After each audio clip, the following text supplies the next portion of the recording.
How's it going, everyone, and welcome to another Flesh and Blood video here on both Red Zone Rogue and potentially DMArmada, depending on which perspective you are watching from. And if you are not watching from my channel, Red Zone Rogue, then definitely go check out DMArmada over here in this corner, the way that I'm pointing, at least on my screen.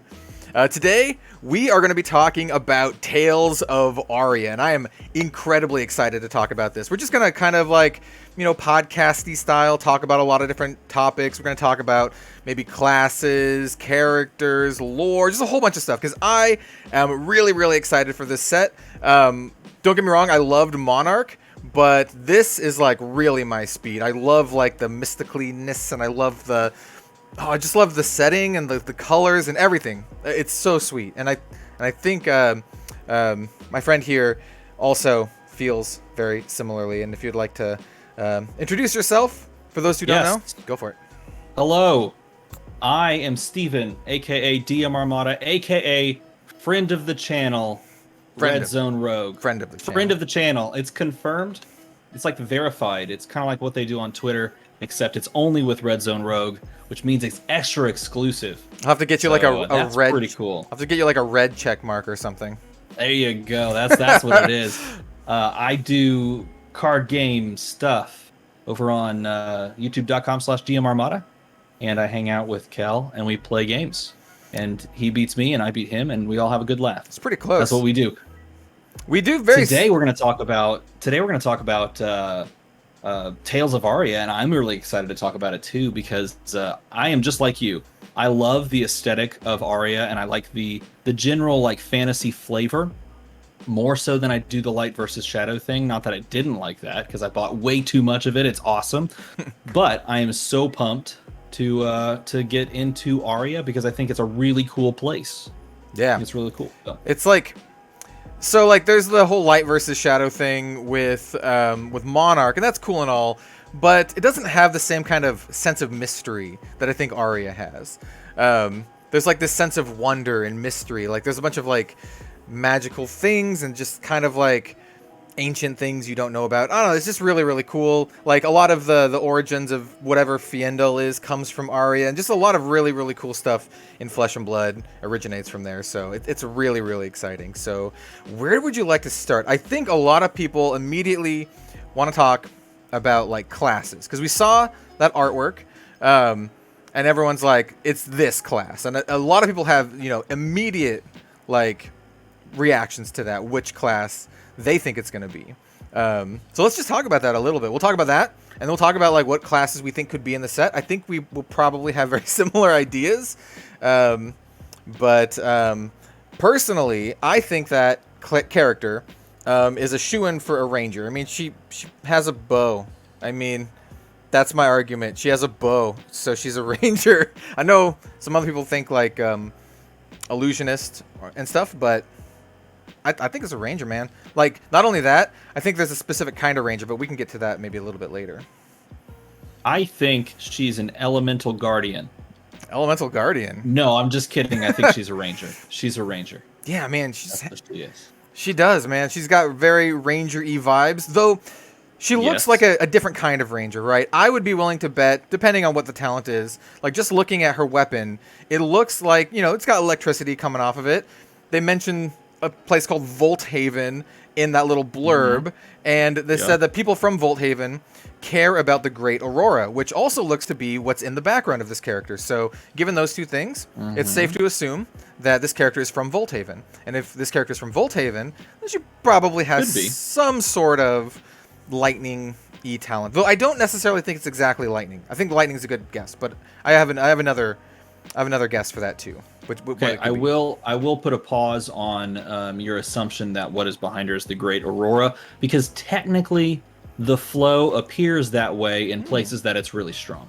Okay. So it could be the Great Aurora, and honestly, the Great Aurora is probably just a surname or whatever you want to call it, just a fancy name for the flow, and it appearing in a specific spot and people worshiping it in that spot.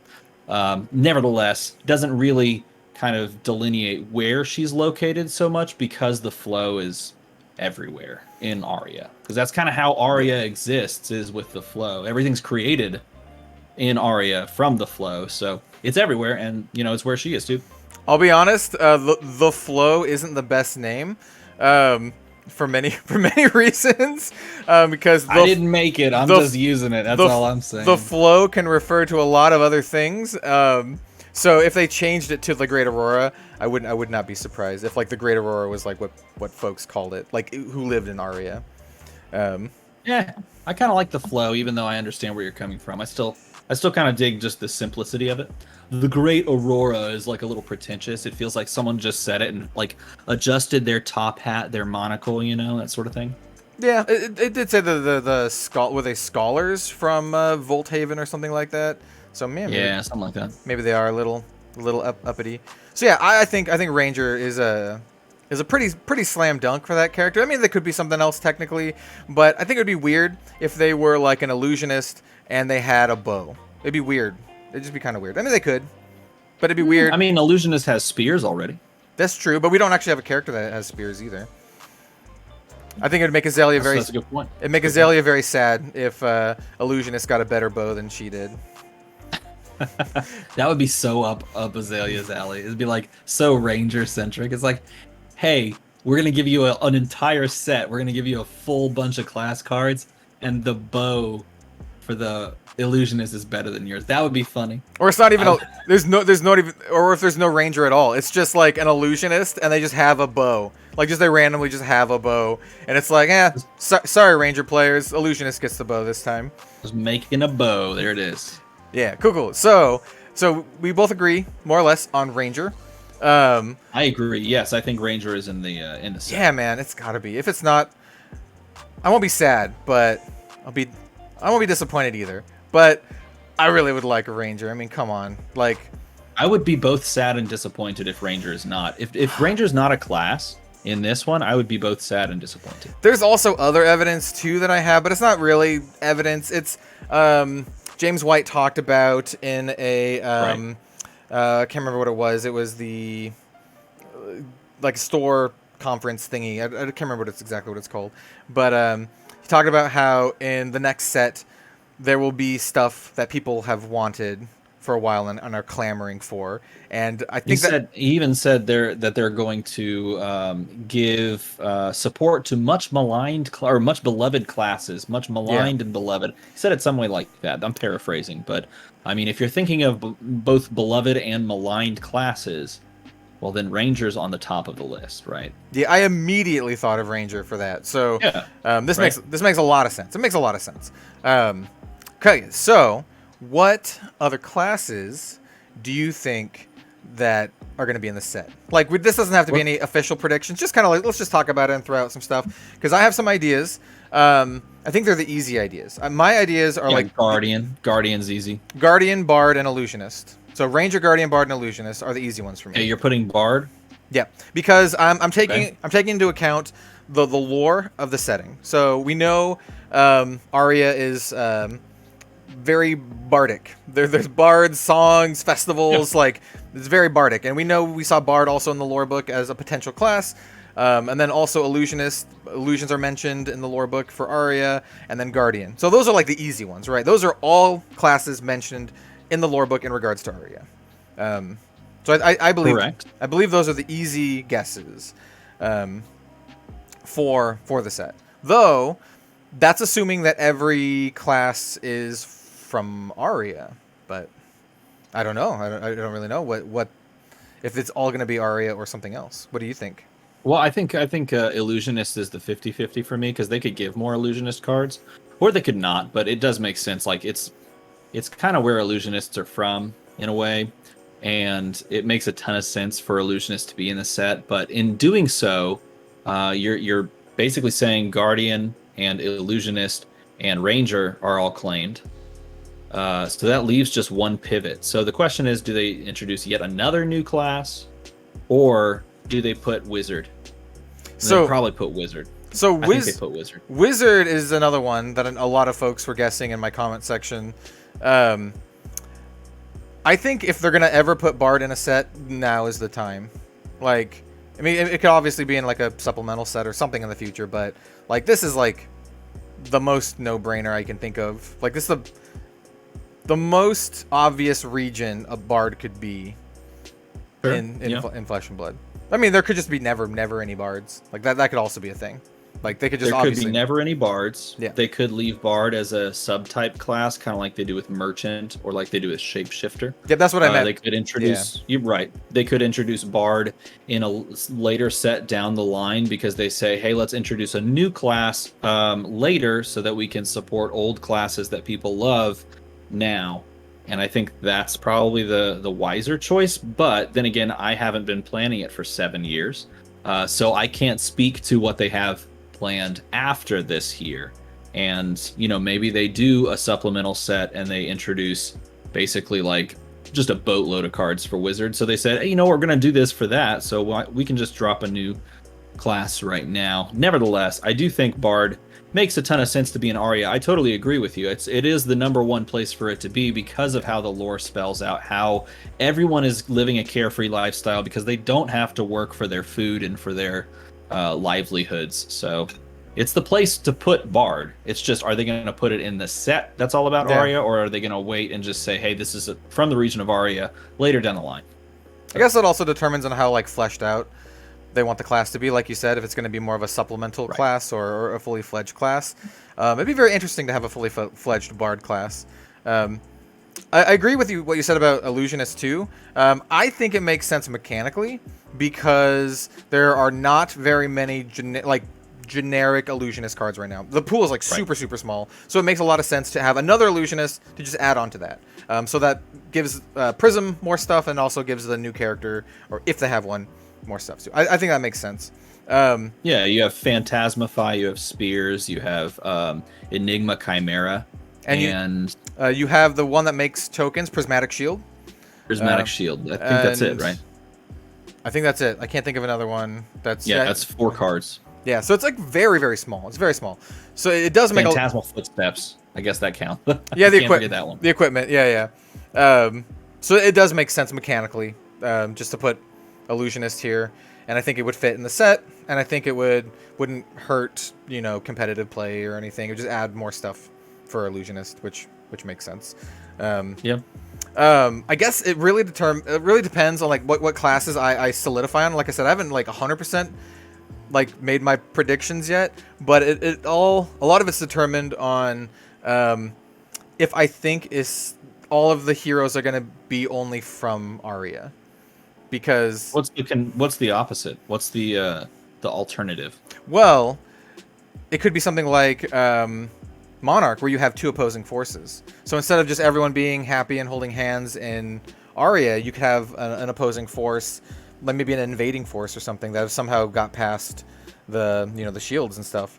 Maybe some people from Volcor, maybe someone something like that could be a thing, or they could just all be from ARIA and have their own internal conflict.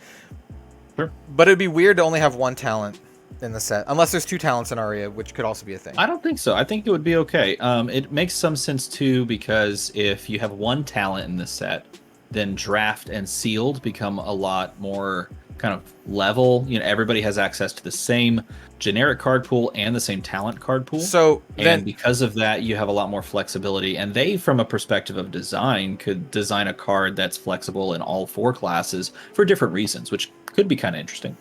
It just seems, I mean, yeah, that makes sense. But it just seems weird to me to have both generic cards and then only 1 talent in the set, where if you're playing it just for draft or sealed, they're literally the same thing.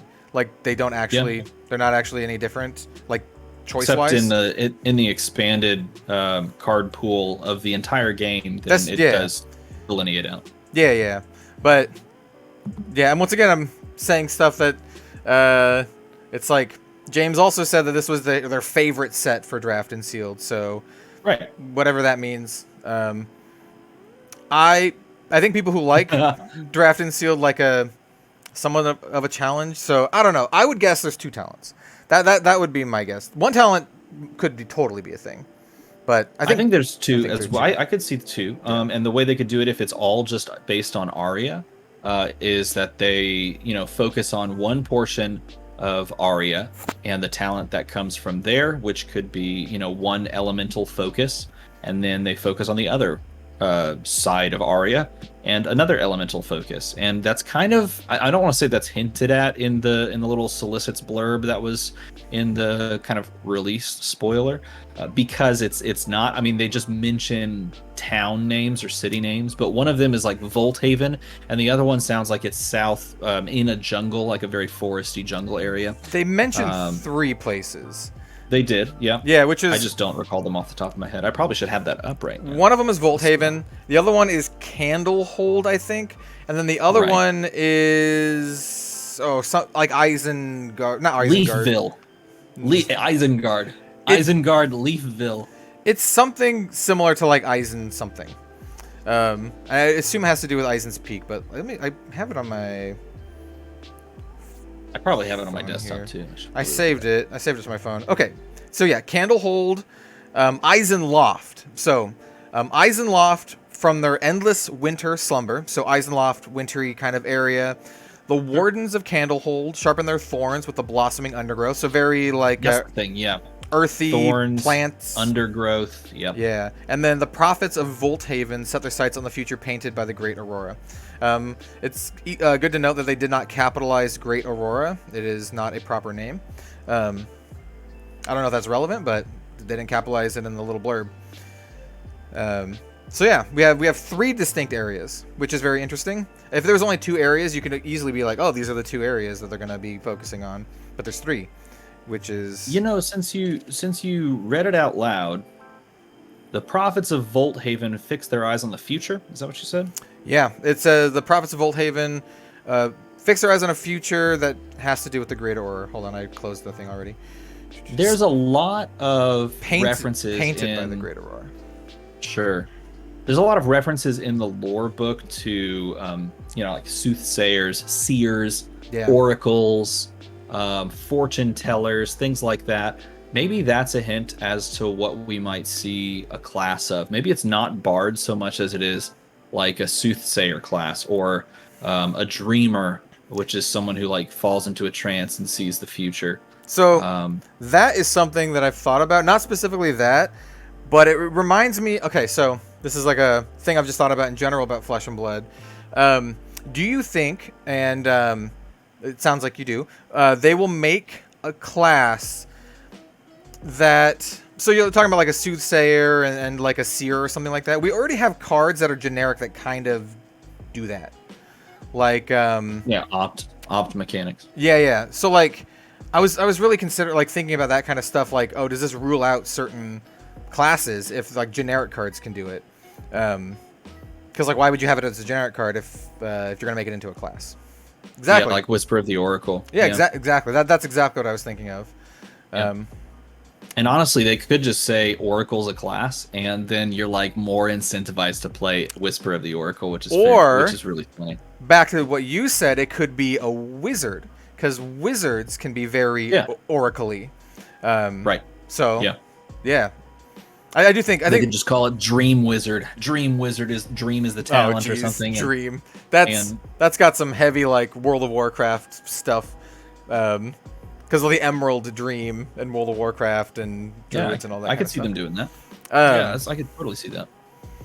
Yeah, I think wizards are pretty good. Like, I think there's a good chance wizard could be in the set. I mean, also, it could just be something completely out of nowhere, like we had with Monarch. Like, we just had Brute out of freaking nowhere. So it could be definitely just like, here's a ninja or whatever.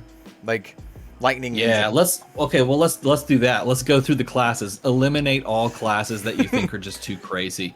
Ninja? Dream Ninja. No warrior. There's not going to be warrior in this set. I think warrior's gone. There's too many warriors. We have too many warriors already. I don't think... Cut it. Just kill it. I think it's safe to say there will not be any duplicate carryovers except for maybe Illusionist from Monarch. So I don't think we'll have room. Warrior, Runeblade, Brute. Yeah. Mechanologist. I'm not seeing Mechanologist in this at all. It doesn't make any sense to me either. I mean, it could be like a crazy thing, but I don't think so. Yeah. What does that leave us? I don't think we'll see... us with... Okay. I was gonna say, I don't think we'll see any of like the supplementary classes or anything. I don't think we'll see like you know, shapeshifter or merchant or anything like that. Especially not merchant, doesn't make any sense at all in Aria.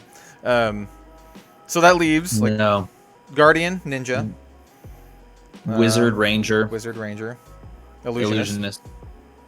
That's it. And then or new classes. Yeah. Yeah. And I feel comfortable saying Ninja's not one of those. I mean, you would think that if they put Ninja in a set, it would be like a Mysteria. How do you pronounce it? Is it Mysteria? Mysteria set? Mysteria.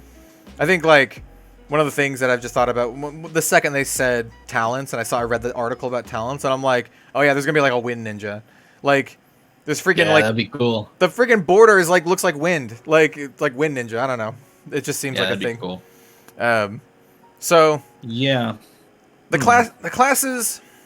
There could be definitely a big surprise there, but I think, I don't know. I would not be surprised if I was not surprised, if that makes any sense. Wouldn't be surprised if I wasn't surprised. You wouldn't be surprised if you weren't surprised about what? The classes. I think the four that we said, or we said 5. There's 5. Oh wait, I get it. You wouldn't be surprised if the classes didn't surprise you. Exactly. See, I got there in the end. I figured out where you were going in the end. That was the next level. Trying to be, I understand it. Trying to be too clever for my own good. It's a big brain. But I think the classes are, unless there's some crazy stuff, I think it's not like too crazy to see any of those classes. Yeah, I could see Bard. If we're talking about classes that don't exist, I could see Bard. I could see some sort of an Oracle. What else? They're not doing a Brewmeister class. Brewmeister. They're not doing it. Yeah, I don't know. They said that for Warcraft, and then they made a freaking Pandaren Brewmeister in Warcraft 3. Yeah. What were the other ones on the list? There was like Assassin, probably not. There was Cleric, Necromancer. I don't know. I don't really see. I don't know. I mean, there could be. There could always be any of these just random classes out of nowhere, but I don't really think so. I think what we said is more likely. If we're going lore-wise, in the idea that like the set is all about the veil coming down, the barriers like being brought down, or coming down out of weakness, and more of the outsiders coming in, which is what's referenced in the lore book and in the lore itself. It's like people are being able to kind of move through the barrier. It's finally unhidden after centuries. If that's what the story's about, it's like defending Aria from these basically outside invaders, then we could have a class or classes that represent those outside invaders. So in that sense, you may just get like 2 classes against 2 classes again. Yeah, that's what like I was. Light versus shadow. Yeah, that's what I was saying earlier. Like there could definitely be like an opposing force outside of Aria, and I was like, so if that's the case, then we would have what? We'd have Guardian for Aria, and we'd have Ranger. Would you say Ranger? I mean, like, where else would she be? Where else would she be from? I think it's kind of like a slam. I mean, she has a lightning bow. They mentioned Volthaven in the thing. Legend Story Studios isn't super subtle with the naming conventions. Volthaven, it's like lightning. I mean, Demonastery, Solana, like, even the word Wraith is an anagram of Earth. Like, I think could be a Volcor, Ranger that somehow has a pretty looking bow. I don't know, a glass bow. I mean, that could be, but I would bet against that. I would too. I would too. Yeah. I'm just playing devil's advocate. That could be the case, but if it's those 2, then what opposes them? Can't have Bard anymore. I think Necromancer Wizard? I think Necromancer is a good opposition. If we want new classes, I think Necromancer is a good opposition. It's a class that deals with death. Aria is all about like life and energy and all this kind of stuff, and Necromancer is like about decay and death. That would personally to me make sense. And then whatever else really. What else? Wizard. Wizard. I think it makes. I mean, the close. Well, not the closest. I don't want to say that. It's actually not close. It's possible that it's from Volcor. The closest regions, if we're talking like region versus region, the closest regions are Solana and Mysteria. And then Volcor south of both of those. Where is Metrix? Isn't Metrix is way to the west. So it's on the other side. It's like north of Solana.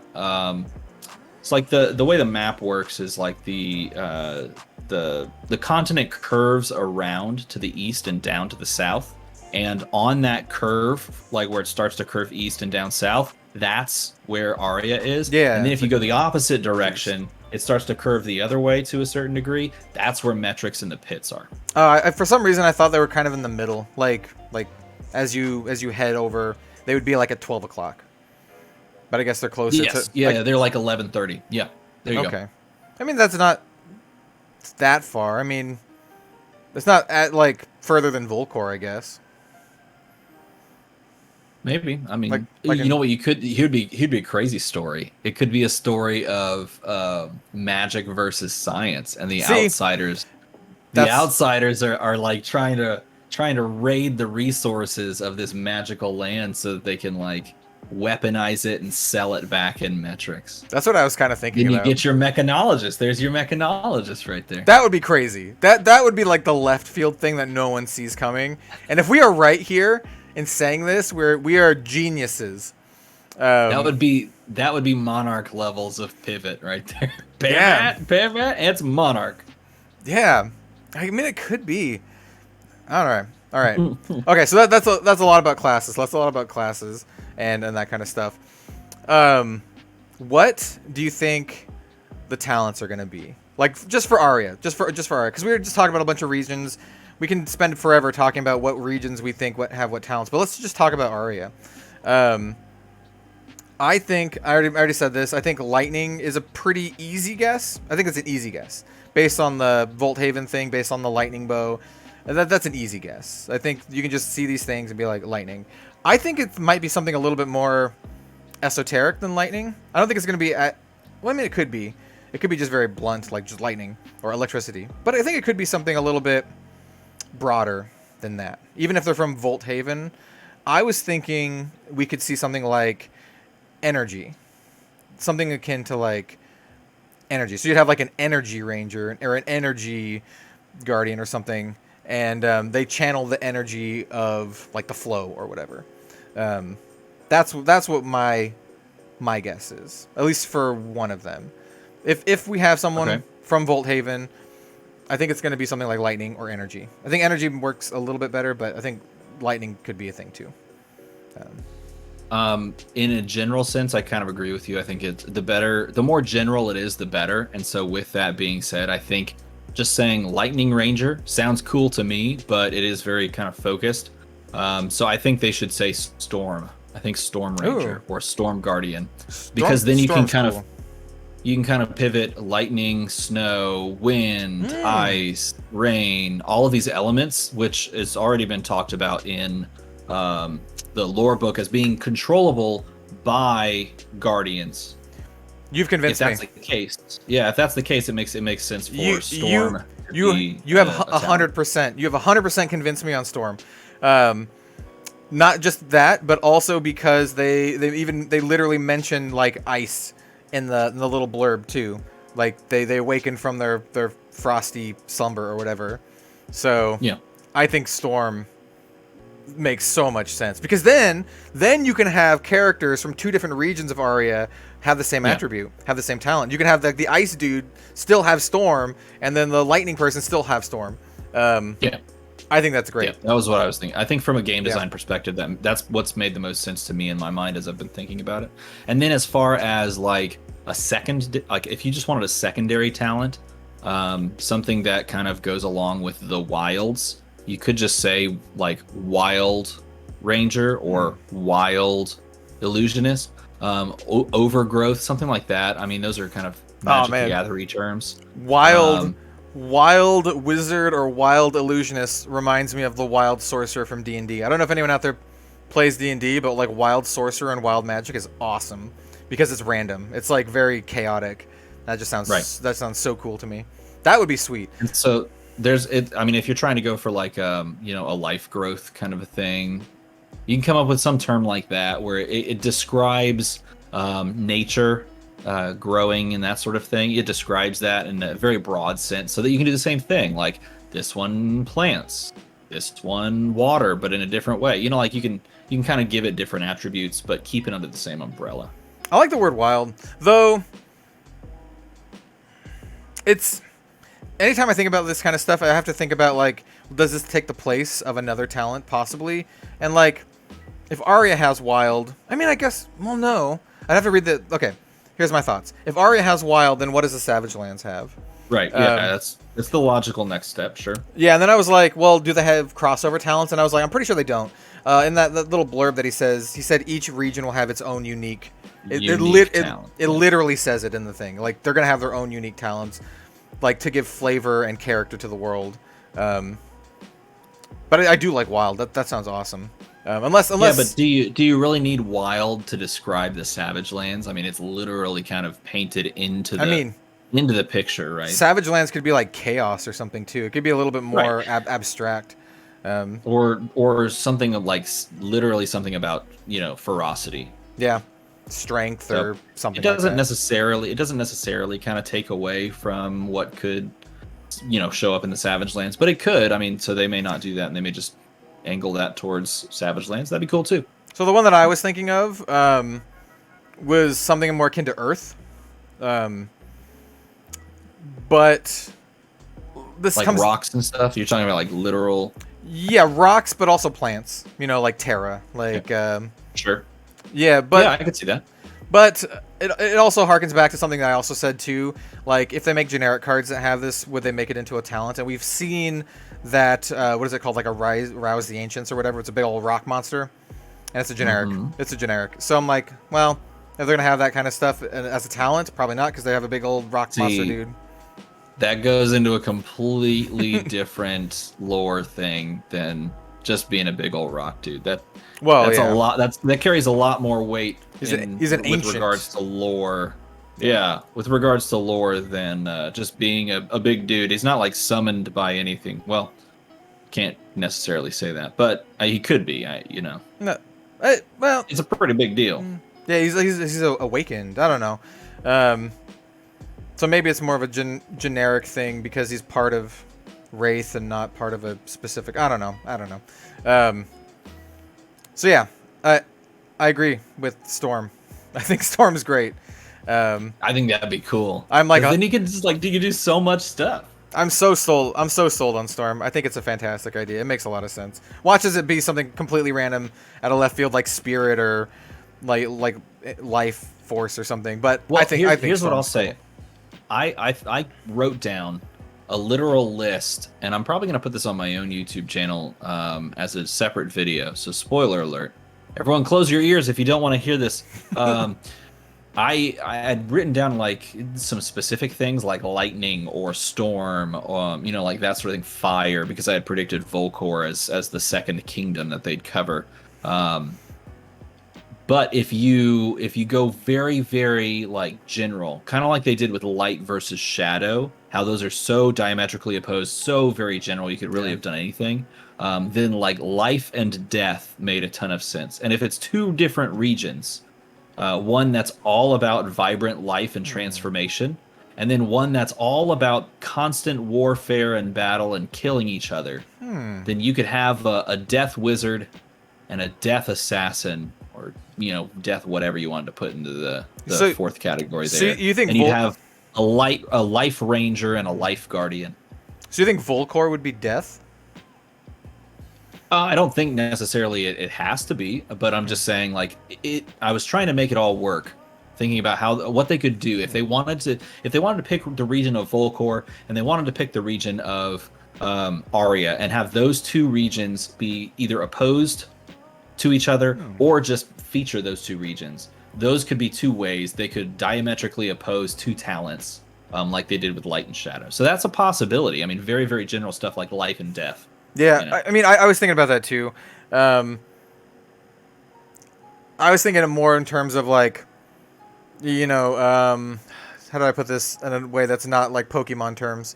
It was like leaf versus fire, greenery versus fire. Yeah. I was thinking of something like that. Yeah, I mean, Volcor could be death. That'd be kind of cool. I mean, I see them and I immediately just think the Fire Nation. They even look like the Fire Nation. That's exactly right. They freaking look like it. Like Kano looks like a Fire Lord from Avatar. So got the top knot and everything. Yeah, but if they wear something like death, that'd be really cool. That would be kind of like a, you know, subversion of expectations. I would guess death would be, if it was a thing at all and wasn't separate from Shadow, what do you call it? The underbelly, I think is what it's called, under metrics. Like, that makes sense. The pits. The pits, yeah, that's what it's called. The pits. Death for the pits. Yeah. Or poison or I can something. see that. But I think Yep. death, because there's like a bunch of like scoundrels and assassins. I think that's where coins come in. I think that's when they're gonna tap into coinage. Makes the most sense. Buying, selling, trading. So when you get coins, that they put that in a set with metrics, and then everything's about buying, selling. Midtown Merchant's gonna have a field day and be like, "This is my set. That would this be is what we do." That would be the time for assassins too, if it's a thing. Assassin, merchant. When you just jam a bunch of new classes in that one, go back to some mechanologist, ranger comes back in. I don't know. Be fun. Yeah. Yeah. With that said, I also highly do not think we'll see coin mechanics in Tales of Aria. It literally makes no sense at all. It makes no actual sense. There's no buying and selling in Aria. If you want more information, go check out the video I put out a few days ago. I watched it. It's pretty good. Y'all should watch it. Especially because like the lore books are just really hard to like find and get, and they are, yeah. Yeah, it was presented in a very good way.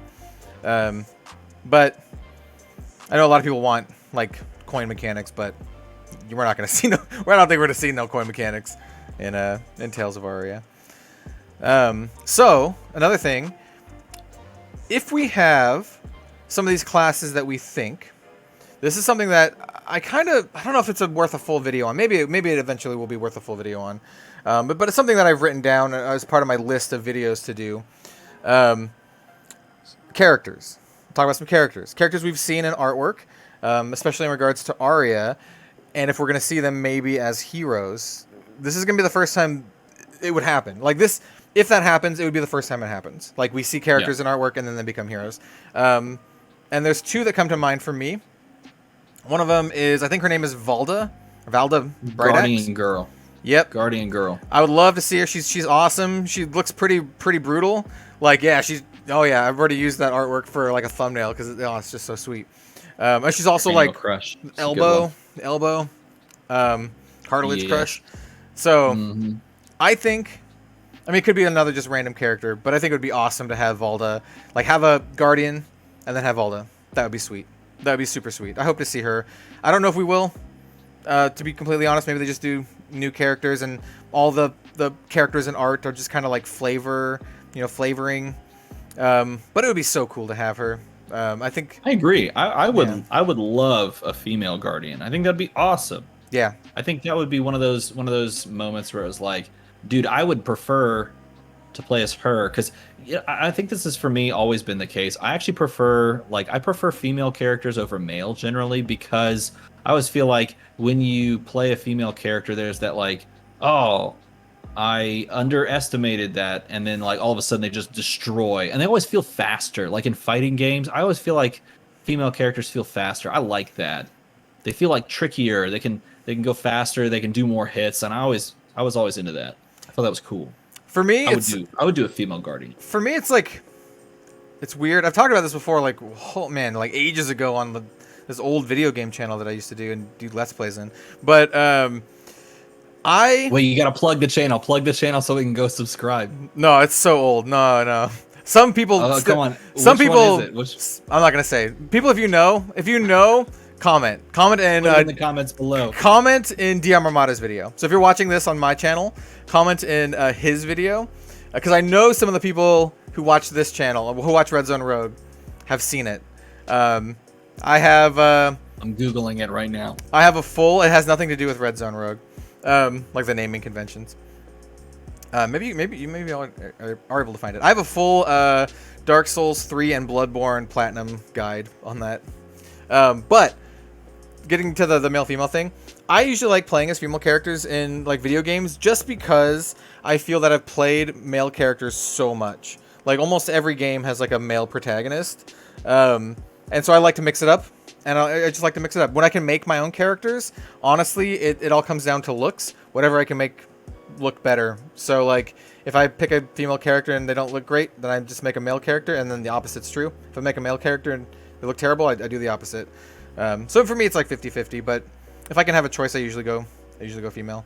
I think it's also more interesting too. So many stories are told as like with male protagonists. So I think it's a little bit more it's a little more interesting. It's unique. Yeah, I agree with that. Yeah. I agree with that. And so yeah, I think Valda would be super cool. And it'd also be really cool if she's wearing just like a crap load of armor. I know a lot of people are like want a Guardian wearing armor. It'd be really cool to have her just suited up in armor. That'd be sweet too. That would be. I mean, like think of the art on like Mangle or Righteous Cleansing. That like full plate armor. That'd be pretty sweet. Yeah, like reminds me of what's the guy from Soul Calibur?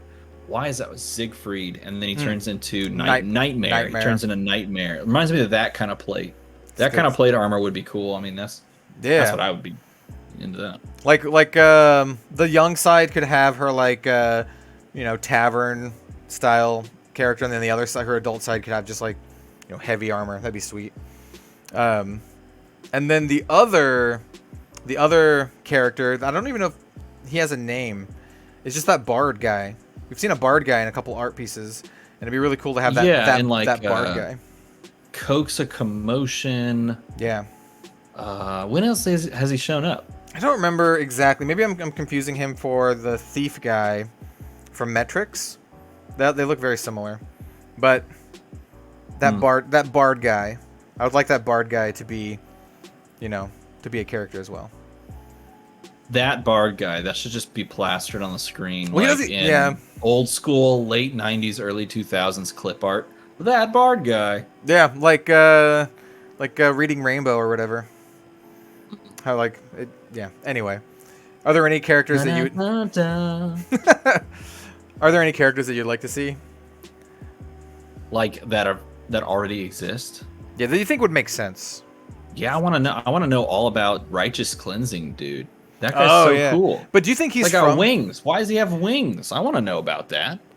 That's true. I assume that's really true, because there are angels, but they're not actually real. So what's up with this dude with wings?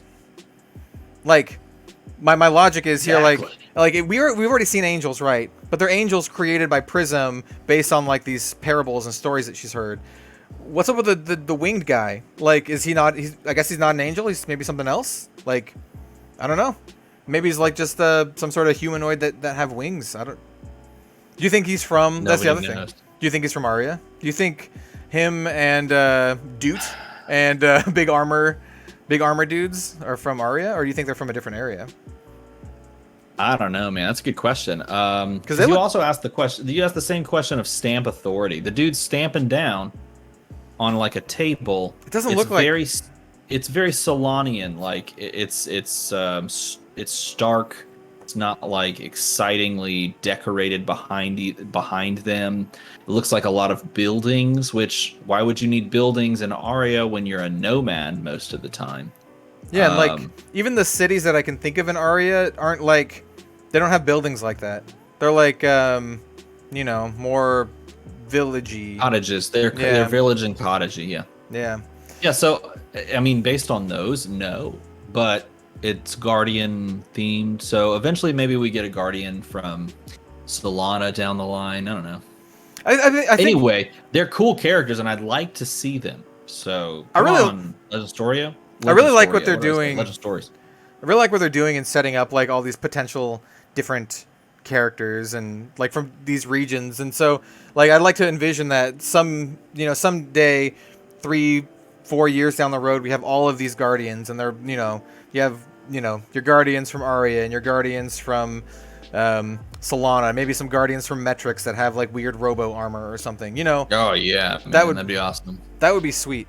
I really love what they're doing with that kind of stuff. I agree. They're laying the groundwork and they're building up the world. Because I honestly thought the next Ranger would be from the Savage Lands because of that Ranger in Poison the Tips. I was like, oh, that's got to be one of the Rangers from the Savage Lands. But I mean, they still could be, right? They still definitely could be.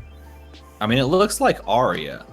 Well, yeah. It also, I mean, it's just super overgrown, so it could be Savage Lands as well. Every time they depict something from the Savage Lands, it looks more foresty, and less whimsical, and more just like dark fairy tale grim forest, that kind of a thing. I guess is the best way to describe. I don't know, maybe it doesn't look it. The Poison the Tips looks so bright and colorful already. I mean, they're like poisoning the tips with the blood of the creature they just killed, and the blood's like bright purple. And so I don't know, it just feels like a different place. That being said, it could just be, you know, like the artist and the art that they chose for Poison the Tips just went that direction with it, which is totally fine. I mean, I like the art, so I'm cool with it. But to me, it strikes me as ARIA over Savage Lands. So the outfit is what made me think Savage Lands. The outfit looked very like tribally kind of thing. Yeah. The mask itself is actually concept arted out in the back of the lore book, and right under it they write dowsing, and then they talk about a little blurb about how you want a dowsing disc. Like the first thing you do before you go around is you get a dowsing disc so that you can read the flow. Oh well, I don't have an art book, so that is something I do not. We need more art book videos. I'm gonna start right now. Let me go get the art book and start right at. Yeah, see, we'll kick it off. See, I didn't know that. I didn't know that at all. So yeah, I guess that does make sense then. Yeah, send me an art book. Someone sell me an art book. I'll trade you. Something for it. I don't know. I got some. You got an alpha box. You got an alpha box. You how can much? get an art book for an alpha box. Are art books worth $5,000? How much are the art books worth? No, they're not. No. Jesus. If you like $500 to $800 if it's opened. Okay. Sealed, it's like a couple of thousand, like 1 to 3, I think is what was quoted. I don't know, something around there. That's an expensive book, man. It is. It's one of those scenarios where it's like they could just mass produce it and it would be totally fine and everyone would have a copy and then people would love it. It's literally just scarcity because they've only produced what they've produced for LGSs. So yeah. Now I'm just thinking about prices of other books and weighing it against that book. I'm like, how much is a copy of like, you know, a Fellowship of the Ring with Tolkien's signature? I was gonna say, is it worth $500? How expensive is Lord of the Rings? Is it worth like $500 with a Tolkien signature? I don't know, man. I'm gonna Google that because I love Lord of the Rings and I've kind of actually looked into that before. LOTR Tolkien sign. You know what? That makes a lot. I mean, the fact that you love ARIA so much and you like Lord of the Rings makes so much sense because I also love Lord of the Rings. It's high fantasy, man. High fantasy's great. Quick shotgun question about not even about Flesh and Blood. What's your favorite trilogy Rings trilogy book? Is it Fellowship, Two Towers, or Return of the King? Two Towers, because it was the first one I read. Okay. Because I was dumb and I went to the library after reading The Hobbit.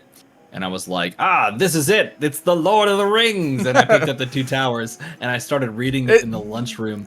And I went, wait, someone's dead already? How did this happen? He's going to...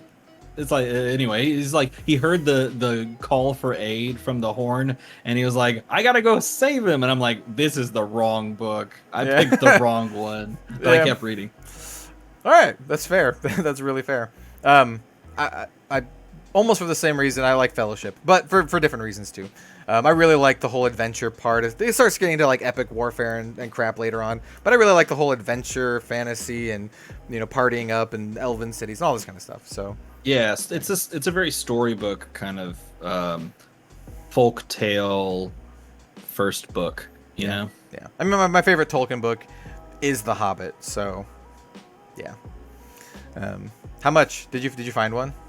I'm curious. Looking right now. There's a website. Oh man, I'm so curious. It's not loading for. Oh, here we go. Okay, what would you guess? Which book is this? Is it which book is it? Yeah. Okay, yeah. Let me hold on. Okay, here is the Fellowship of the Ring first edition with the original dust jacket. This may not be signed. Maybe it is. I don't know. But this is the first edition Fellowship of the Ring with the original dust jacket. I assume it looks really nice. It's like in good condition. It's in good condition. Only fit one of 1,500 printed in the UK. Oh, I didn't know it was that rare. Oh man, I don't really know book prices. $300. Is it like way more than that? Did you say $300? Yeah. If you think that's I would have multiple copies on my shelf if it were $300. How many more zeros? Is it like $3,000 or is it like It is $6,500. Okay, that's not crazy. I mean, that's more than I guessed. But yeah, that's not crazy. It's more than $300. Well, it wasn't. That would be amazing. It wasn't signed, and it was just like I don't know how much like first edition books go for. If it was signed, it's very much a collector's item. If it was signed, I would have guessed something crazy, like close to 10, 15, something like that. 1,000. Hey, you know what? Look at this. The Lord of the Rings, the full 3 books in a box set, first edition US, with the dust jackets, only 1,600. I could sell. That's not a bad deal. I could sell my cold foil Grasp of the Arknight for one of those.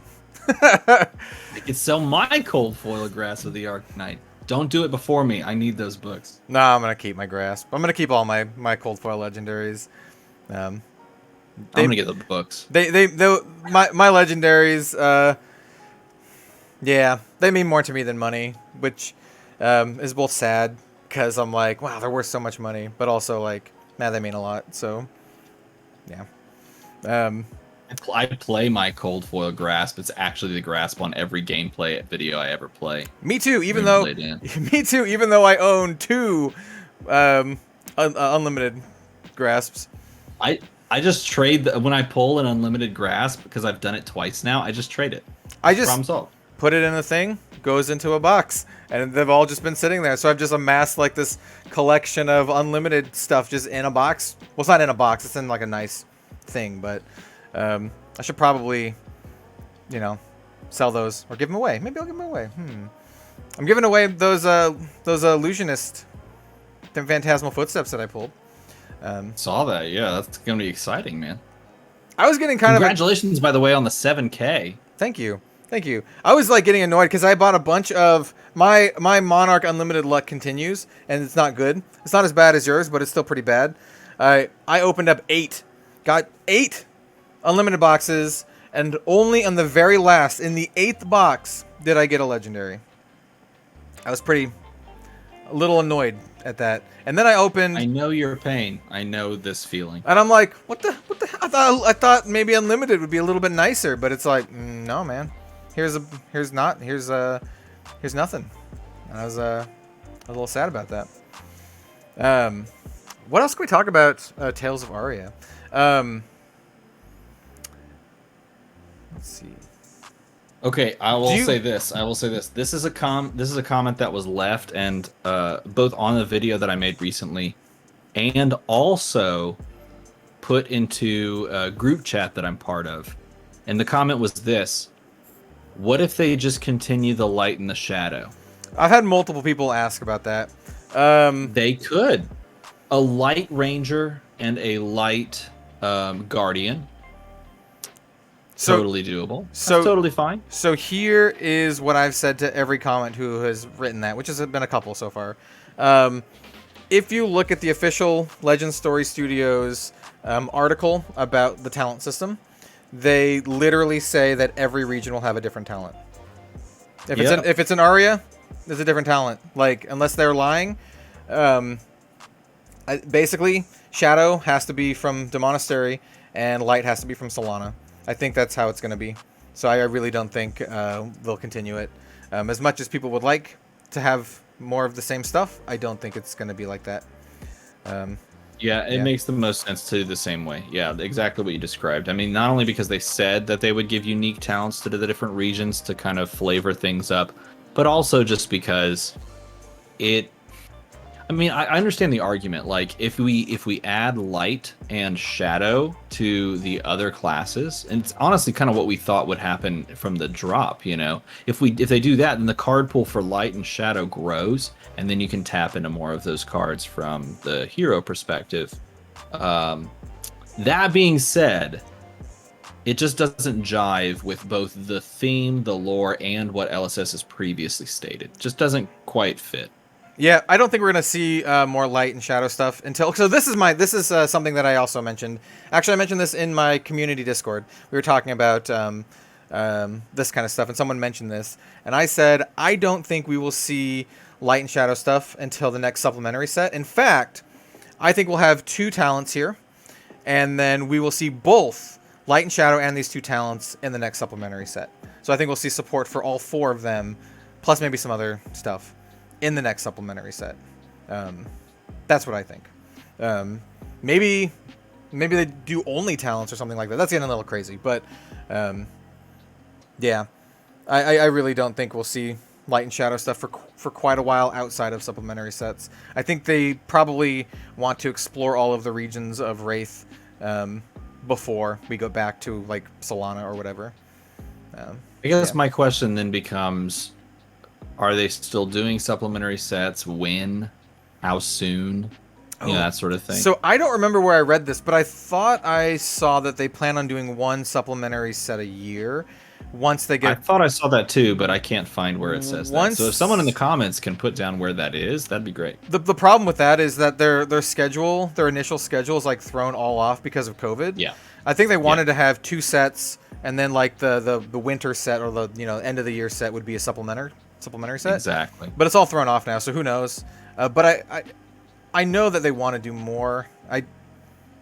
I'm okay. I don't know. I'm like 80% sure that they want to do more supplementary sets, and it makes sense to add more. That's like the place where you add more heroes and you add more weapons and all of this kind of stuff. That's the place to do that. Yes. Because otherwise you have weird draft environments if there's like too many of the same heroes and that kind of stuff. Yeah. 1000%. And I love supplementary sets. I think it's exactly what they should do, especially if they're going to have so many disparate card pools. I think that's exactly where you would support these 2 or 1 talents, depending on what they do. I'm going to say 2 because it just makes more sense. I think 2. These 2 talents and the 2 talents that we've already seen in Light and Shadow. Yeah, I think that's a pretty slam dunk, and I also think it's a really good like design philosophy, because that way you can design your core sets to be really good for limited, and then you can also put in whatever crazy stuff you want in the supplementary set and not have to worry about limited environments. So you can put in like a bunch of weird stuff. You can put in weird weapons. You can put in weird armor like gambler's gloves, and just stuff that wouldn't be great in limited but would be cool just to have. So yeah, and it supplements constructed play, which is the point, right? Yep. Constructed play, maybe even stuff that adds cool stuff for UPF support. Exactly, yeah, like weird formats. Yeah. Yep. And that's I want to play more UPF, man. We need to play more UPF. That was fun. Me too. That was interesting. That was very interesting. Someone recently asked in a comment if I think OTK Viscera is good in UPF, and I'm like, if you can politic, maybe. You got 1 shot basically. You just got to survive until it's just you and 1 other person. That's about it. If you can survive. No, the answer is no. See, yeah, you're more realistic than me. I'm like, maybe if I just block everything and I just say, no, you have to be really good at table talk. Hide. You have to be really good at table talk, man. Hide the number of freaking tokens that you have. Rune chance that you have, sure. No, it's only 20. It's all right. It's not that bad. It's only 30. It's not that bad. It's not doable. You got to be able to talk your way out of anything. People next to you are like, "Hey, how many rune chance? 15. I'll throw them not at you. I'm gonna throw them at them because we have a deal." Yeah. Okay. After this is gone, I'm dead. So trust me. I can't do anything after I launch these. I'm literally just holding a glass cannon. You got to be able to do that. If you can do that, then maybe. I think you're pretty screwed. I think you're pretty screwed because the way it works is that the second you kill that person next to you, then you have to fight the other person next to them, and they're like, "Oh yeah, let's just kill this. Let's kill this dumb Runeblade guy. He's got like no root chance now. He's got exactly. Yeah, you don't have any backup. Like there's no follow-up plan to that. There you can have a little bit of rune chance if you use Arknight Ascendancy, but it's not a lot. Sure. Yeah, you'd have to make a different kind of deck. Yeah, like a 3 TK, 3-turn kill deck. You can do that. You're gonna die. You're gonna die probably. But I mean, I'm the fool who went and played Ranger at the one that we did. So who am I to talk? I think you were third, right? Yes, I was third. Ian killed both of us. He did, that jerk. It's because you launched something at me, and I was like, dude, come on. No, wait, I can't. No, was that right? I don't remember. I think that was right. I think I killed Jason after he killed Louie. And then... Yeah, that's correct. Then that's correct. I don't remember what happened. I vaguely remember you striking a deal with Ian. But all I remember is Ian rolling really well and then hitting me for like some absurd amount, and then me being Azalea and can't block anything, so I just died. Yeah, the only time he rolled well was against you and me right at the end of the game. Yeah, he was like rolled crap until like he needed to roll and get 15 damage attacks and kill us. Yeah, I mean he's probably just used like old school developer magic. Yeah, he had Cheater. Trick dice. Uh-huh. He had real gambler's gloves on. He pressed the button and then it turned a little thing on the inside. It just always flipped 6. There it is. Yeah. So the last thing I want to ask you about ARIA then, and this is something that I thought about ever since my favorite set, which is Arcane Rising. Do you think Tales of ARIA will feature prominently arcane damage? No. Okay, that's a good answer. Well, okay. Wait. Do you mean like? I guess I should ask. Can you expand on that?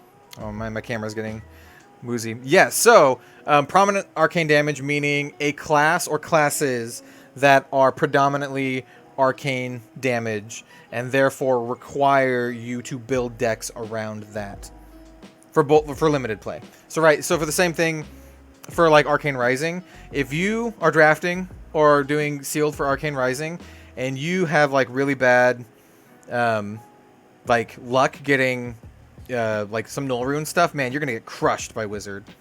Do you think that's gonna be a thing in this set? Like Wizard, right? You guessed maybe Wizard, and I think Storm, if it's a thing, Storm or Lightning or whatever, I think could deal arcane damage. Right. I agree with you there. And yes, I think something like Null Rune would be necessary if that is the case. I do think Wizard has a high probability of being a class in there, but I don't think it's going to play like Kano. And also, keep in mind, Kano's ability is what makes off-the-top play, and technically instant play on your opponent's turn possible now. So if Kano's ability is not there, they have to find a way to give you the Wizard flavor of casting spells in a completely different way, right? So you're not going to be paying 3, look at the top card of your deck. If it's a non-attack, banish it, play it, right? You're not going to be doing that. What you could be doing is playing cards, kind of like Runeblade, that have some physical damage that attacks on an effect. Perhaps it's like an on-hit trigger, kind of like what we see in Runeblade. There's a lot of overlap there that may struggle, that may give you problems with that, though. So, or not problems, just like too much redundancy of like, this is a new class that we've introduced, but it basically does the same thing as Runeblade because it kind of mixes damage types. So they'll have to find a way to give it very flavorful and unique uses of arcane damage. I think, also my camera really won't focus. I think Wizard is probably the most interesting class for me as to what they do with it, because it's so, the way I think about it, it's so built around Kano and his ability. Like, just to have another Wizard is so interesting, because like when you think about other classes like Guardian or whatever, like, sure, Bravo dominates pretty cool, but like it's not like the thing that they do. I mean, yeah, he dominates and stuff, but like Kano is like so built around it. Like, it'd be very interesting. I don't know. I'm very curious to see, and I'm very curious to see how the Wizard cards that exist help with that. Because if I don't know, it's weird. It's very interesting because currently all the Wizard cards are talentless. So whatever the new Wizard is, they can use all of the other Wizard cards. Right. So you look at things like Voltic Bolt and you're like, okay, that's like dealing 5 damage and then you don't do anything after it. So they're going to have to incorporate some way to, I guess, not give it go again, or just, and probably you don't want to give a 5 damage attack go again for 2, but maybe you do. I don't know. Maybe you care. Arcane damage is way harder to deal with.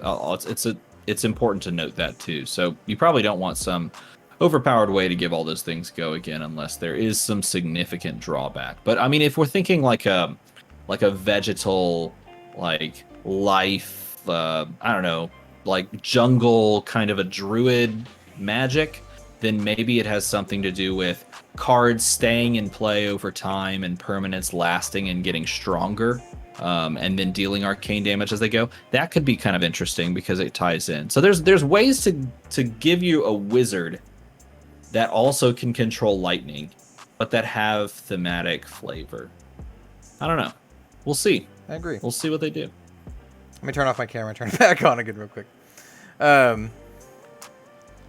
Yeah, so I mean, I agree. It'll be very interesting. I think I agree with you also that there's a good chance of wizards in the set. It makes a lot of sense. It'd be cool too. It'd be really cool to see some sort of like, I don't know, storm wizard, flow wizard. Man, I can't get over the name flow. Just because it reminds me of like, never mind. I'm not gonna get to it. Gross things. I'm just saying gross things. It reminds you of that episode of the IT Crowd. Yeah, actually, it's a great show, man. If you haven't watched that out there, IT Crowd is really good. It's one of my favorites. Also, I don't know if you've seen it. If you like IT Crowd, I think, well, no, it's not that similar. What We Do in the Shadows is also great. To watch What We Do in the Shadows. Anyway. Yep. Let us know, by the way. Which is New Zealand based, right? New Zealand based. It's not based, but made by folks from New Zealand. Yeah. Based in London, but yes, New Zealand created. Yeah, isn't it based in London, or is it Australia? I can't remember. So the TV show is based in Staten Island. Okay. The movie, yeah. Sorry, I guess that's not what I was referring to. My fault. The movie might have been in London or something. I don't remember. I didn't watch the movie.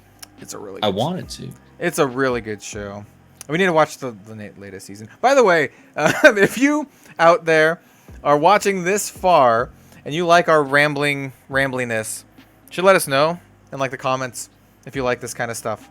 This has turned more of like into a podcast than into talking about ARIA. Though we did talk a lot about ARIA. Now we need a name, and we got to call this episode 0.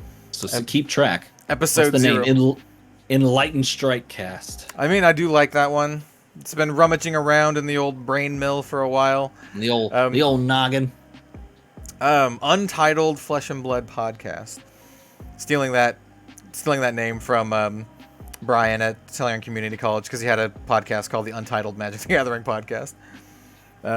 Just call it, Do We Really Need Another Podcast? The podcast. How many podcasts? Well, is Session Blood still doing podcasts though? Now that they work at, we're gonna take over their audience. There's a power vacuum. There's a hole we can just fit right on in. Just Arsenal Pass is pretty good, guys. Arsenal Pass that's a good podcast. You guys should listen to them. Of course, they are way more talented at the game or practiced at the game than we are. You know, for now. They probably are. I would say there's a good chance. Yeah, but I think there's room for like a fun, casual podcast. I don't know. People out there, what do you think? Is there room for? Oh, go ahead. I heard the Zoo Be With You. I heard the Zoo Be With You is taking over the podcast casual game. I think they've got it locked down. Could. I know they talk. Well, actually, I don't know for sure. I've only watched like the first one. Don't sue me. But they talk about like finance and that kind of stuff. We could talk about, I don't know, casual things like art and lore. I'm gonna talk about finance. Sell. Money, good. Crypto, crash, bad, sad. I don't know. Sell this. Don't keep this. Sell it now. Wait. What if you do keep it and then it gets worth more and then you sell it later when it's worth more? A price of doing business. You gotta separate the wheat from the chaff. I don't know. What do you say in finance podcasts? I should listen to more of them. I don't know. Probably. I really don't know. And I honestly don't know if half the things like that Rudy says are made up or if they're actual finance lingo. I don't know. He talks about like tacos and stuff. So I don't really know. A lot of taco talk with Rudy. Yeah, it's a lot of taco talk. Nothing wrong with that. I mean, tacos are good. I prefer a burrito. I prefer a burrito, but you know, tacos are fine too. Do you prefer burrito or taco? You're from Texas. You probably have opinions on this kind of stuff. I'm not judging you. Well, so here's the thing. My partner Robin is like part Spanish, and she also has opinions on me saying I like burritos more. And then also when I say soft shell taco, she's like, that doesn't exist. That's just a burrito. And I'm like, well, fine. I like burritos. Anyway. Yeah. Soft shell, by the way, is just that's just one of those terms that just rubs me the wrong way. Yeah. Reminds me of childhood and like white people Mexican food. Just not good. Taco Bell. It's not good. It's Taco Bell, yeah. It is. Yep. It's my mom cooking Mexican food, which was me too. Interesting. And then Robin's like, my grandma's rolling in her grave, and I'm like, oh, I'm sorry. Yeah. Yes, yeah. My wife is Latino, and I learned very quickly after we got married how good Mexican food is. Straight up, and I was like, yeah, we're doing that from now on. I started getting pretty good at cooking it. I learned that I'm a huge wuss when it comes to it because I cannot take spice, like hotness, and I'm like, all I taste is burning. It's just burning, and she's like, no. And so every time I go over to their her parents' place for food, and they make like traditional like Mexican cooking, they have to make it make it like the wuss version for me because I can't take it. They thought they had to do the same thing for me, and they kept asking me, they're like, Mijo, are you sure you can eat this? Are you sure this isn't gonna be too spicy for you? Like, this is gonna be pretty spicy. And I was like, it's gonna be okay. And I would eat it, and they would like look at me. It's like, is he gonna explode yet? It's like, no, it's okay. It's fine. I love spicy food. Oh, see, I'm a wuss. It's generally been okay. I'd be there. I'd be like, yeah, it's fine. And then I'd just be sweating bullets. Like, I'm like, fine. My mouth is rethinking your life choices in that moment. You're like, what am I doing with myself? Yeah. So yeah, I know they have to make it. They have to make it like way weaker. We have when she makes enchiladas, they're like, I think they're super spicy, but I'm sure they're perfectly reasonable for not spice wusses. Anyway, you're gonna be coming to DFW. We'll go get some Mexican food. Oh yeah, that's true. Come for the DFW calling. Come on, we'll get some Mexican. Hey, if you're watching at home, you can also come. We'll all get Mexican food. Come to the DFW calling. We'll go out to eat. I'll find a good Mexican restaurant around there. Maybe it'll be like a dive. Maybe we'll find like, hey, the best Mexican like food can be found in like the back of gas stations where they rent out like a. Do you think this is?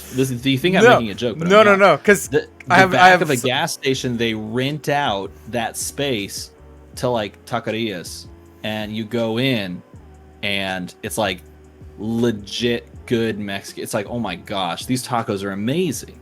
Well, I laugh because it's very similar. So I live in Portland basically, and the best Mexican food places here are like street carts and like the best like Chinese food and like Asian food here is in like there's like a Asian, like a Chinese town part of Portland, and those like the dive restaurants there, those are the best ones. The best one actually that I've been to is like this repurposed like 1950s American diner that's owned by like this Chinese family, and they do like American comfort food, but they also do like Chinese food, like for their Chinese food menu, and their Chinese food is so good. That's like the best. Like you can go order like, you know, hash browns and eggs and, you know, whatever, but their like sweet and sour chicken is like legit awesome. Anyway, yeah. That's why I left. So ARIA is a really cool place, and I'm really excited to go there in Tales of ARIA. I really am, dude. Like, I'm so excited for this set. I can't wait to see the art for this set. It's going to be beautiful. Me either. Yes, it is. Very ethereal. Very phantasmal, footstepsy. I'm so ready for it. I am all the way there. I'm so curious to see what, like, the conflict is, right? Because ARIA is, like, such a peaceful place, and everything's beautiful. Like, I really want to see like what this conflict is, because I can see everything being cool, but I can't really see the conflict yet. Maybe there's conflict between these separate, like, you know, regions or houses, or, you know, whatever that was listed in the blurb, you know, Volthaven, Candlehold, and Eisenloft. Maybe there's some conflict between them, but I'm very curious to see, and I'm very also curious to see why it's called Tales of Aria. This is another thing that I was thinking about too. It's called Tales of Aria. Is it going to be something that's happening in current Wraith, or is it going to be like a... Or in the past, yeah. Yeah, like a... Folklore. Yeah, so that's something I was also thinking about too. I don't know. Yeah. It's hard to say, because like they threw us a huge curveball with Monarch, so I don't think their naming conventions are very cut and dry when it comes to the sets. Unlike the regions, I think the sets can have a lot more nuance in them. Because like if you didn't know, Monarch literally refers to Prism being the monarch of reality. So who knows what Tales of Aria is referring to? Does it really? Yeah, it says it in her lore thing, and it says it like at the end that she is the monarch of reality. And then I think someone else mentioned that, and then someone from Legend Story Studios like confirmed it. So Prism is the monarch. People are like, who's the monarch? It's Prism. She's the monarch. Yeah, she's the monarch of reality. So interesting. I wonder if it has very deep lore implications. She's probably like a very powerful character. But I mean, I'm just gonna say, if we get Illusionist in this set, she'll be the only Illusionist not in Aria. So. And she was an orphan discovered in a library. Embodiment of soul. I mean, come on, like, right? That's actually a good point. I didn't think about that. Like, I didn't realize that there weren't very many illusionists outside of Aria. It's interesting that the first one that they present is not from Aria. It's from Solana. If they're all from Aria. What it means is that she's important. Perhaps. I don't know. We'll find out, I guess. I really wonder about like this, and not just for Legend Story Studios and Flesh and Blood, but for a lot of things. I really wonder how far in advance they plan out the plot. Every time I watch something that's a really long running series, and it either has a good ending or a bad ending, I always wonder like how far in advance did they actually plan this out, like good or bad, or they just kind of like wing it after a certain point. And I wonder about Flesh and Blood. Like, I wonder literally how far in advance they planned out. I know they planned for, you know, 7 years or whatever, but like how much do they actually plan lore-wise in advance? Like, do they have the full story, or like the full first arc, or whatever they believe to be the first arc of the story? I think so. And I really also wonder... I think they do, because I think they tooled the sets around it. Well, one, because you can see it so intertwined in the cards. And two, because I feel like the more that I've looked into the lore over the past week or so, the more I see these through lines that didn't pop up before. And I kept going back to the website because, like, for example, metrics and the pits, those are not in the lore book. So, like, if you are, you know, bummed that you don't have a lore book, well, understand that you actually have more information available to you on the website than you do in the lore book anyway. They just have pretty pictures. The website's great. Website's great. Right. So, and there's like, I feel as though there are things that I've noticed on the website that I didn't notice before. Little blurbs here and there. And I go, when did is that always been there? And it's starting to make me think they could be expanding it as they go right now. Or I could just be dumb and just missed it the first time around. So. Or maybe it didn't have as much significance the first time around, you know? Right. Yeah, exactly. True. Yeah. The fact that they have a lore book at all tells me that they thought a lot about this, you know? Yes, I agree. And that is a big selling. And they've had it since the first set. Oh yeah. Which speaks volumes to their commitment to putting the lore in the game. It reminds me a lot of when Magic the Gathering did like War of the Spark, and how they took all of the characters that they had created and all the places that they had been over time, and they basically just put it all in one set. It feels like they're trying to pull the Avengers on Welcome to Wraith, or just like on Wraith in general, which I think is cool, because like canonic storytelling like that is neat to me. Large world building. Yeah, small aside. Yeah, War of the Spark was planned ever since, I think, the Alara block. I have no clue what that means. Magic players will know this. Clue. A long time. They planned that thing for like years and years and years. It was like super far in advance. I don't think they knew that it would culminate in War of the Spark, but they knew they had the bolus, the nickel bolus arc starting there. And I don't know. It'll be I'm very interested to see where Legend Story Studios takes the lore and all this kind of stuff. I can't wait for some sort of aha moment where like all these characters and places come together.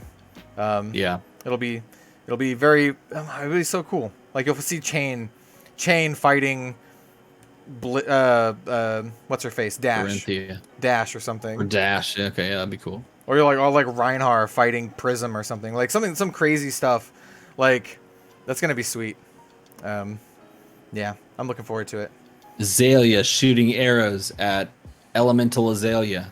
Yeah. Oh yeah, Ranger battle. Battle of the underdogs. Both Rangers fighting each other. That would be cool, man. I want to see them shoot an arrow past the other one, or like catch the arrow. That'd be a cool card. Catch the arrow. I am so. That sounds like a monk ability. I'm so excited for Ranger, man. I really hope this isn't just like. This isn't just like. She's got a bow, but she's not a ranger. She's the illusionist. That's a fake bow. She's got an illusion bow. Like, oh come on. You'd be so livid, wouldn't you?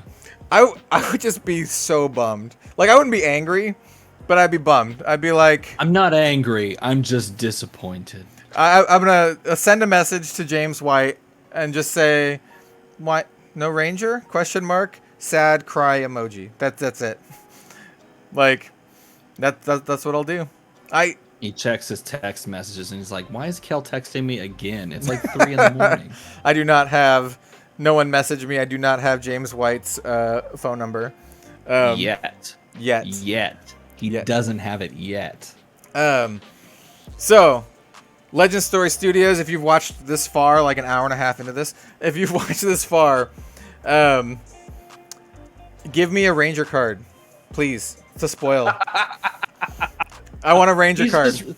He's so audacious. He's just requesting the cards. Ranger card. I'll take a Ranger card, please. You know what? I understand if you don't trust me with the hero, but I'll take just a cool Ranger card. Cool Ranger card, please. I'll take a pirate card now. You gotta get. Come on. If there's a pirate in this game, you gotta give it to Steve. Fun, man. You gotta give it to Steve. A pirate would be fun. That'd be a fun class. Hey, I still like the idea of like Metrix Sky Pirates, like in steampunk dirigibles and flying ships. Yeah. That's not really not really Wraith, but that's like a different game. Doesn't hit me right in the pirate feels. We need that on the open seas. I just read a book it was like it's a series, and in this book the fantasy main characters who are thieves had to learn how to be pirates basically, and they sucked at it, but they were on a pirate ship with real pirates, and they used like tons of like nautical terms and like talked about the ship. It was so cool. I was like, this is so cool. Like, oh man, we need that in Flesh and Blood. Did they call each other scallywags? And no, they actually like really went like maritime heavy with it. Starboard and larboard, and like talking about the different parts of the ship and how they were operating everything. It was like really technical for the most part, as much as a fantasy novel can do. Like he consulted like maritime experts and like had to slim down some like very complex ideas, but overall it was like, wow, there were times where it was so jargony I had to like skim it and just kind of get the feel of what they were saying. That's what we need, man. We need some of that in Flesh and Blood. We gotta get some pirates in here. Looking at the world map of Wraith, I think the ocean is like the least represented thing on there. It's like such like on the sides. Stop killing my dreams, man. Well, maybe to add a little bit to the dreams, maybe once they do these regions here, they'll expand the world out beyond Yeah, the ocean. I think that's a real possibility. I think that's definitely a conversation that we can have for another time. Yeah. But Yeah. I do think it is possible that Wraith can be expanded. I mean, Oh, they show borders, so oh, for sure. I mean, definitely. Way down the road. Probably years. Probably years down the road. But I think it would be cool. So yeah, there's still some hope for pirates. Small hope. ditto. I agree. There is hope. There's hope. I hold on to hope. Yeah. I don't even know what class I want anymore. Monarch has shaken things up so much. I don't even know what I want. What I want anymore. Give me a good ranger. That's where I'm at now. That's where I'm at. Give me a good ranger. That'd be sweet. I think Azalea's good too. Just give me some good ranger stuff to make her better. That's also good. Yeah. I'd be happy with that. And that way I can play her and then not be like, well, I'm playing the underdog class, so if I lose, it's not that bad. That's right. Yeah. Yeah. Yeah. Anyway, this was fun, man. It was like an hour and a half of mostly talking about ARIA, and then like 15% about talking about random stuff. I was about That's the way a good podcast should be. Let's be honest. I was about to ask you about Sea of Thieves when you started talking about piratey stuff. I was gonna be like, have you played Sea of Thieves? It's literally like a pirate simulation game where you. I know it is. I want to, but I don't play video games on my computer. I edit on my computer. I play video games on consoles nowadays, and I don't think Sea of Thieves is on console. I have no idea. I don't recall. I have no idea. I play very minimal games on my computer. I play a lot of card games, single player card games on my computer. By the way, Vault, this is another random thing. Vault of the Void is super good if you like single player card games a la Slay the Spire. It's fantastic. It's absolutely fantastic. Nox just recommended it, and I bought it, and I don't regret it at all. I played it for like 6 hours straight when I should have probably been editing videos. The Void. Yeah, it's super good. I'm looking at it right now. Yeah. The still images may be not misleading, but like all of the characters are animated, and all the cards are like the characters. It's a roguelite. Yeah, so it's if you've ever played Slay the Spire, it's very similar. So you have like your starting roguelite deck builder, sure. Yeah, you have your starting deck. You choose your path as you go. You build your deck. You get passives and that kind of stuff. There's three distinct classes. I absolutely love 2 of them, and the other one I don't love so much. But maybe that's just because that was the only class I didn't win on my first run. I won my first run with the other 2. The other one I was like, got to the final boss and it kicked my butt. It looks interesting. It's fun. It's a lot of fun, and I highly recommend it for people who like that kind of stuff. I love single player card games. I love the lab mode in Runeterra, and I love the single player story kind of stuff in Hearthstone. So I think there needs to be more good. Yeah, I find it tedious. For which one, like the Hearthstone or the Runeterra, or just all of them? I played one lab in Runeterra when it first dropped, and I was like, I don't know if they maybe I have to revisit it. I don't know. Maybe I have to revisit it. And then the hero things I touched like the first one when they released what's his name, Demon Hunter, and yeah, no, I'm talking about, well, I like the older ones. I haven't played through all the new ones yet, but the older ones felt like really fun challenges to me, where like you. Oh yeah. Like, totally. Yeah, I agree with those. Like Naxxramas and the Karazhan one. Those are really fun challenges, especially like the hard modes where you'd have to make your own decks, and it felt just like a really fun puzzle where you just. That's what I really like. The Boom Lab. I liked those. Those were legit just puzzles. Boom Labs. I've been playing through those because like I stopped playing Hearthstone super early, so there's a ton of single player stuff for me to catch up on, and some of it's really good and some of it sucks. The big one, like the Rastakhan's Rumble, is terrible. Sorry. Yes, it is. It's really bad. Rastakhan's Rumble is really bad. I am so stubborn that I was like, I need to beat this once, and it took me forever to beat it once because I kept getting like it felt at some points the CPU is just like, you lose now. Like, I don't care how good your deck is and how good your board state is. I play something that kills all your guys and deals you damage equal to everything that just killed, and now you're dead. Sometimes that happened in Kobolds and Catacombs too, and that was frustrating. But I liked Kobolds and Catacombs. That was really fun. Yeah. Just the dungeon run mode is very roguelite in that sense. I did. I like those. I like those. I like the Kobolds and Catacombs, and then the Witchwood one enough to do it with every single to beat it with every single class. But for the Rastakhan's Rumble, I literally did it once and was like, I'm never touching this thing ever again. It's terrible. It's so bad. I don't normally get salty when playing stuff, but that one made me salty a couple times. Where I was like, Battlegrounds is what I really like. I love Battlegrounds in Hearthstone. So I've never actually played Battlegrounds in Hearthstone, mostly just because after playing so much up to like Legend rank and back in the day 3-star Master rank, I'm just like, I don't want to play against people. I just want to do my own thing. But it honestly feels like you're doing your own thing in those, which is another reason why I like them, because there's like a little bit of the I'm playing against people, but there's like most of the time you're just making your own decisions based on the board state and based on what you find. In that sense, I really like them. I might give it a shot because both LSV and Noxious were recommending, not to me specifically for this one, just in general, a game called Storybook Brawl. And they said it's basically like the Hearthstone thing, but they like it better. I don't really know because I don't have anything to compare it to, but I've been playing that a little bit. I'll be honest, I got bored after like a couple runs, but yeah. Because I heard about that recently. It's fun. It's free. I mean, it's literally free, so if you want to give it a shot, go for it. It's a pretty small game, so if you just want to whip it up on your laptop, it's pretty easy to do that. I just want it on my phone, man. That's how I'm at. This is the stage I'm at right now. I want to be able to take my phone, open it up, and play it on my phone because I don't want to have to sit down here and play it. I think the beauty of like a Hearthstone Battlegrounds is that I can go outside, watch my kids play on the playground, and play a quick round of that. Yeah, that's fair. That's what I love. That's fair. I move my laptop between my studio and downstairs and the living room. And so when I'm editing and doing that stuff, I usually just do it downstairs, like on the couch.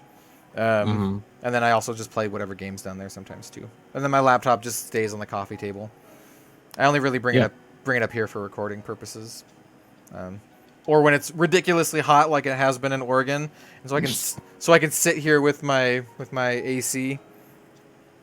Fellow Pacific Northwesters who don't have AC and freaking 120 degrees. Yeah. So rough, man. I hope you guys are all right.